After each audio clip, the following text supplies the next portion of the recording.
All right, I'm here at 3412 Pretty Branch Drive in Smyrna, and just take a look around at the roof for any condition issues, anything that is of concern. One thing that I definitely noticed just right when I pulled up, I mean, this roof it's lived a good life. It's pretty old at this point.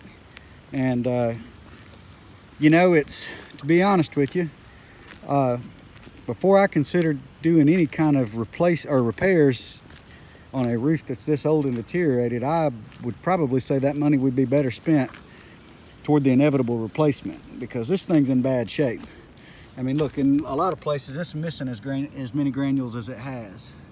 It's got a lot of what we call blistering on it, which is all this that you're seeing where the granules are missing. And that serves the same detriment to a roof as hail damage. It lets water soak straight through the shingles and start to rot out the decking underneath the shingles.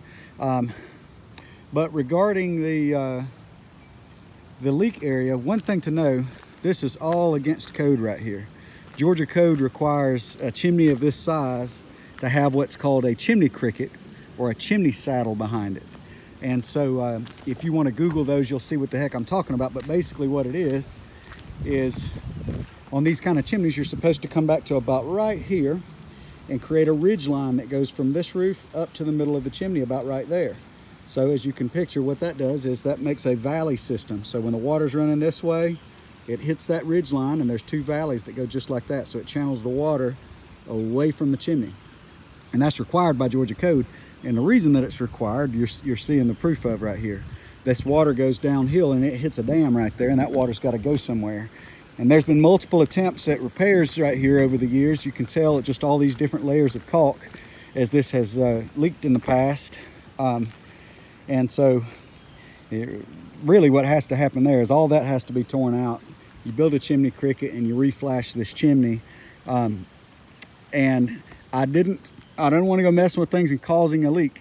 So I didn't peel up right here to see what leak you were talking about in that area, because to be honest with you, these shingles are too old right here and too brittle to do the extent of repair that I'm talking about doing right here. You just kind of, you can't do it. My company wouldn't be willing to do it because we've got to do work that we can warranty. And there's no way we'll be able to do that extensive of a build right there and tie in the new shingles to these old shingles and it work. It just isn't going to work.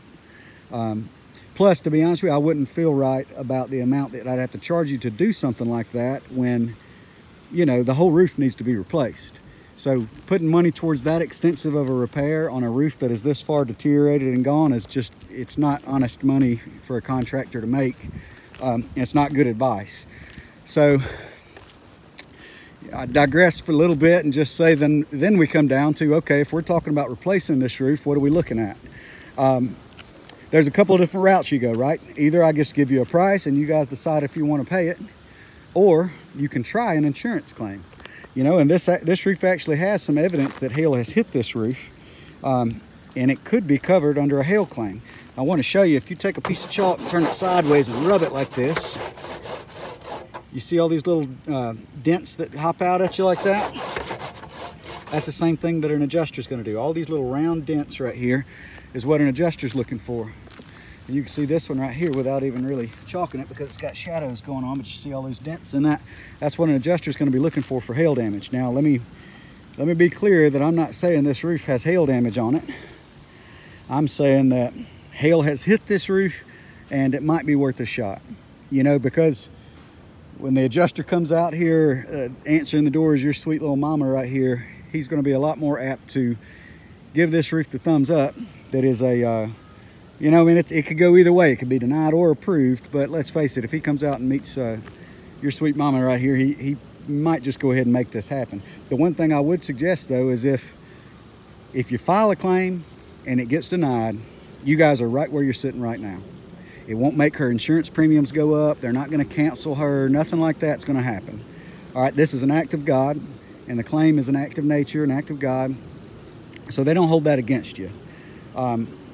Now, I don't know what insurance company insures her home, but I can give you guys instructions to file the insurance claim if you wanted to, and I can let you know what date to file the claim under, because they're going to want to know what they call the date of loss.